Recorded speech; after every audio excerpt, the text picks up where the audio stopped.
तीन मौलाना और योगी का निशाना बिल्कुल सटीक है। सबसे पहले आपको तस्वीर दिखाता हूं। यह है वो मौलाना आरोपी जुबैर अंसारी और यह इमाम दर्श को नकली नोट की फैक्ट्री मदरसे के अंदर चला रहा। सोचिए जरा, ये देश विरोधी साजिश की जा रही थी। एक दो नहीं, लाखों रुपए के नोट छापे जा रहे थे। अब दर्शकों, ये मौलाना उत्तर प्रदेश इस्लामीकरण की साजिश रच रहा था और ये मौलाना नंबर 2 जो मैंने आपको दिखाया, ये नकली नोटों की साजिश कर रहा था। आपकी आंखें फटी की फटी रह जाएंगी इन तस्वीरों को आप देखिए।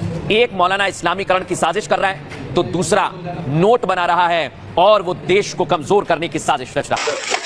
इस मौलाना को पकड़ लिया है, लेकिन दर्शकों, ये जो तस्वीर सामने आई है वो बताने के लिए काफी है कि एक एक करके कई सारे खुलासे हो रहे हैं। योगी का ये मैसेज उस मौलाना के लिए जिसने मदरसे में नोट की फैक्ट्री खोल दी और दूसरे मौलानाओं के लिए जो यूपी को इस्लामिक स्टेट बनाने का ख्वाब देखता है, क्योंकि बाबा के यूपी में छांगुर और मौलाना तौकीर का अंजाम भूलना नहीं चाहिए। विरोधी साजिश कर रहे हैं। ये देखिए, मौलाना शमसुल हुदा ये यूपी का इस्लामीकरण कर रहा था दर्शकों, लेकिन इस चक्रव्यूह को भेदा है। एक कुतुबुद्दीन है जो फर्जी बार का वैज्ञानिक बना हुआ है और इसको तो आप जानते हैं दर्शकों, मैंने दिखाया। यही है नकली नोट बनाने वाला, इस पर भी नजर है। यानी इनकी साजिश कहीं से भी चल रही हो, इनका कनेक्शन आईएसआई से भी हो सकता है, क्योंकि देश विरोधियों के हैंडलर हैं। और इसलिए मैं कह रहा हूं दर्शकों कि इसको लेकर उत्तर प्रदेश में बहुत बड़े खुलासे हुए।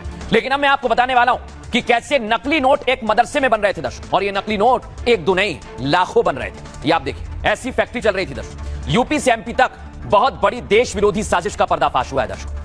3 देश विरोधी मुस्लिम योगी और देवा भाव की फोर्स के हत्थे चढ़े हैं। सबसे पहले एमपी की नकली नोट की फैक्ट्री का खुलासा कर रहा हूं दर्शकों में। यही है वो इमाम। एमपी के खंडवा में मदरसे के अंदर 20 लाख के नकली नोट पकड़े गए। ये नकली नोट मदरसे के अंदर ही इस जुबैर नाम के इमाम के इशारे पर लाए गए। जब पुलिस ने छापा मारा तो मदरसे का कमरा नोटों से भरा मिला। इतने सारे नोट पड़े हुए थे दर्शकों। दरअसल 4 दिन पहले इमाम को 10 लाख के नोटों के साथ पकड़ा गया और पुलिस ने जब जांच की तो इमाम के बैग में और कई सारे नकली नोट निकले।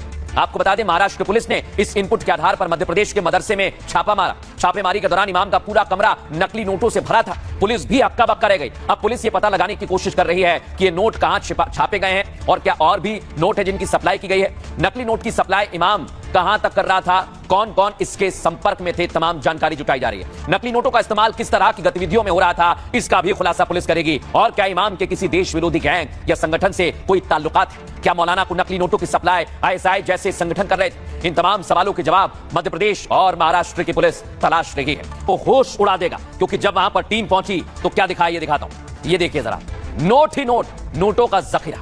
मदरसे में नकली नोट फैक्ट्री पर चौंकाने वाला खुलासा हो रहा है। मौलाना नकली नोट का धंधा मदरसे के कमरे से चला रहा था। पुलिस जब कमरे में पहुंची तो नोट सुखाने की मशीन बरामद हुई। बच्चों ने दावा किया कि मौलाना अपने कमरे में कभी जाने ही नहीं देता था। यहां तक कि मदरसे के दूसरे लोगों को भी कमरे में एंट्री नहीं देता था। यानी मौलाना पूरे धंधे को अपने इसी गुप्त कमरे से चलाता था। दरअसल 3 महीने पहले ही मदरसे में मौलाना की नियुक्ति हुई थी। मदरसे में नियुक्ति के बाद से मौलाना अपना अलग कमरा मांग रहा था और इस कमरे से ही नकली नोट का पूरा धंधा ऑपरेट करता।